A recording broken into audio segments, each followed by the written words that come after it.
So what is going on, guys? Welcome to another Garden Warfare 2 video. Today I'm going to be talking about the brand new characters Torchwood and HOVERGOAT-3000. We're going to be taking a look at these characters, and we're also going to be taking a look at their abilities and what they do. Now in today's video we don't actually have gameplay of Torchwood and the Hovergoat, but I am going to be going up against them. One of my friends has unlocked these characters, so we take a look at the abilities, what they do, and hopefully you do enjoy. So I do want to say a big thank you to my friend Born X Donuts. He's the one that has unlocked these characters and helped me in today's video, so I will leave his link to his Twitch channel down in the description. He streams a lot of games on his Twitch channel. He streams Minecraft, he streams Garden Warfare 2 as well, so please go check him out and show him some support. So we're going to be taking a look at the ability. So first off, let's take a look at Torchwood.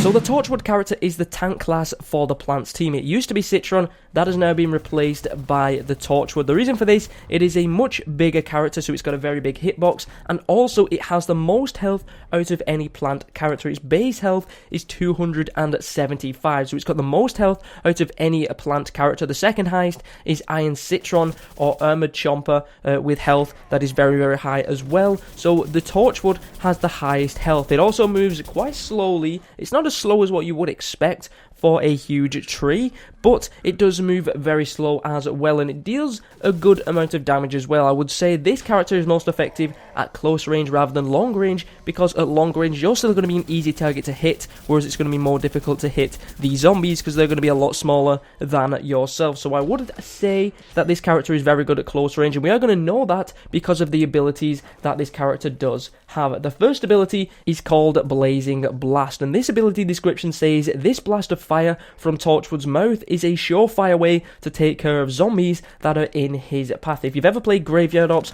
or you've been in the backyard battleground, you will know that the Torchwood stands still and fires a huge burst of fire at his enemies. This is the case with this ability as well. I don't think that the Torchwood can move while he's using this ability, but he can deal a huge amount of damage. In the gameplay, I'm playing as an all-star, and he's using this ability against me. Now, unfortunately, in the gameplay, it doesn't take me out, but the reason for that is because I am in the backyard battleground, and when the enemies or the zombies or the plants get down to a lower amount of health, the damage you deal to that plant or to that character is significantly less than what it would be in multiplayer. So if you are playing as the Torchwood and you use Blazing Blast and you deal a huge amount of fire on the zombies, I'm pretty sure it's going to take them out, and you are going to be able to take out multiple ones of these as well, which is pretty powerful, and that is why I think the Torchwood is very effective at close range. The next ability we have is called Smouldering Madness, and the ability description for this says unleash Torchwood's pent-up rage, allowing him to run faster, shoot unlimited wood chips, and deal furious fire damage. So the simple description of this ability is that you can move faster, you can deal more damage, and you have unlimited firepower as well. Of course, this ability only lasts for a few seconds, and the zombies are going to be able to see when the Torchwood is in this ability because the fire above his head is going to be blue. Whether or not you can use multiple abilities at the same time, whether you can use this ability and then also use the first ability where you can fire with your fire breath, I have no idea. We're going to have to wait and find out for that when I do get the characters myself, but this is a very powerful ability. I will actually show you on screen right now where you can see the difference between the speed of the Torchwood when he's using the ability and when he's not using the ability. You can see that he does move a lot faster, so he becomes a lot harder to attack, and also he can get to the zombies a lot quicker. So keep in mind, if you do see a blue fire above the Torchwood, he's going to be very powerful, so make sure you're being very careful. And the final ability we do have for the Torchwood is called Leaf Shield. The description for this ability says Torchwood takes reduced damage as long as he's surrounded by his protective leaves. Be careful though, he'll move much slower. Now in the background, I'm playing as the All-Star. I attack the Torchwood when he's not using the ability, and it deals 8 damage. Once he activates the Leaf Shield, I'm only dealing 4 damage to the Torchwood, so that is a significantly less amount of damage that we're dealing to the Torchwood. That means that he's going to be able to last longer in battle. Of course, he moves slower though, so he's going to be attacked even more from abilities like an Imp Hunt or a ZPG, so he's going to be an easy target to attack, but he is going to protect himself a lot more because he's going to have less damage inflicted on his health. And that's one of the other reasons why I think he's a very good tank character class, and he's going to be perfect in close range combat. Not very good at long range. It's not going to be very effective because he's not going to get attacked attacked that much from long range, so this ability isn't going to be effective. His first ability, where he fires breath, is not going to be very effective. The second one is going to be okay because you are going to move faster and you're going to be able to get to objectives quicker. But overall, I think that the Torchwood is a very good character at close range.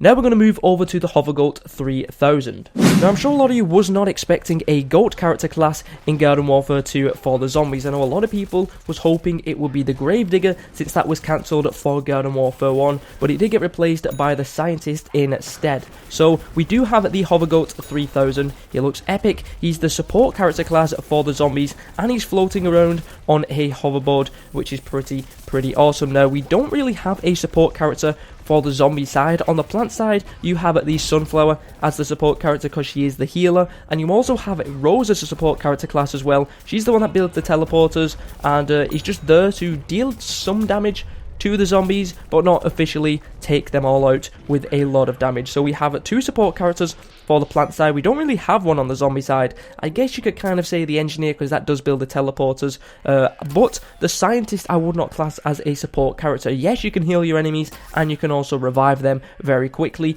but the amount of damage that the scientist does is the most amount of damage at close range. So is it a support character?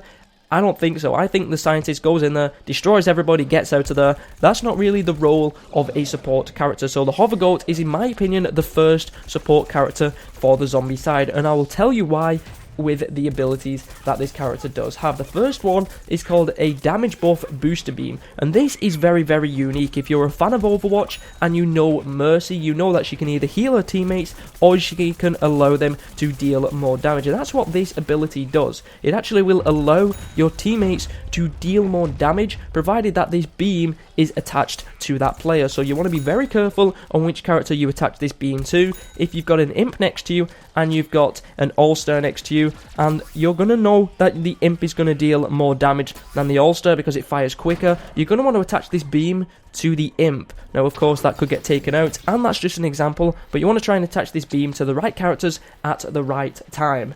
One thing which is interesting as well is, can you have a scientist healing the same character that this damage buff booster beam is attached to? So can a player deal more damage and be healed at the same time, or can you have multiple damage buff booster beams attached to one player, and that's going to mean they're going to deal even more damage? That's something we're going to have to find out, because if you do have two heal beams on one character, they're going to get healed a lot quicker. So is the damage buff going to increase with more than one beam? We'll have to find out very soon. Now, the significance of the damage buff that you do have is pretty crazy. I was playing in the backyard, and you can see I'm attacking a Torchwood. I think I deal 9 damage for a standard hit and 11 for a critical. But when I have the beam attached to me, that jumps up to 11 damage for a standard hit and 14 damage for a critical. So that is a huge increase in damage that the foot soldier can do to the enemies. That is crazy, and it's going to be really effective in multiplayer. So if you was going to go up against one of these characters, maybe you want to go for the goat first rather than going for the player that's going to deal the extra damage. That means you can hopefully take that goat out, because the goat does only have 125 health.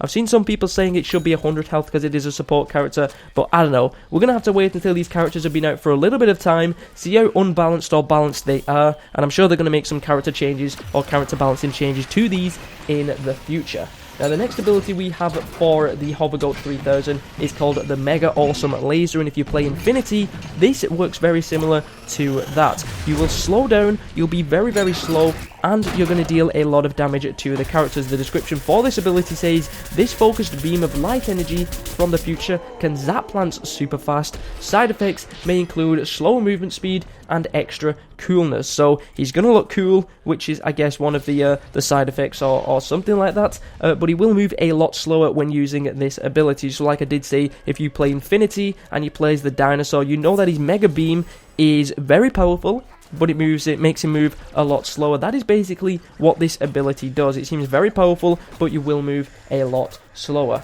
And the final ability that the Hovergoat-3000 does have is called the Tubular Turbo. The description of this says, Hovergoat-3000 fancy hoverboard can release a blast of turbo particles that make allies run faster if they're close to him when the blast is activated. So not only can yourself be increased, but your teammates' speed can be increased as well, which is pretty cool. I will actually show some gameplay on screen where you can see the Hovergoat moving without this ability and then moving with this ability, which I think is pretty awesome. So if also you're a fan of Overwatch, you'll know that Lucio has an ability like this as well. But there we go. Those are the abilities for the Torchwood and the Hovergoat-3000. Hopefully you did enjoy this little breakdown of these characters. If you did, make sure you do leave a like down below. Also, let me know who's got these characters. I want to know. I want to say if you've got the characters or if you've not got the characters in the comment section down below. And fingers crossed, I'm going to get one of these characters very soon. We do have another mystery portal event starting on Thursday. I'm not going to be around until Sunday to actually be able to play this myself. So hopefully I can get myself another key then. Hopefully I can get myself the characters or the stars to unlock these characters. But I'm really excited to unlock these characters. So thank you very much for watching this video. Hopefully you did enjoy it. And I will see you guys next time for another video.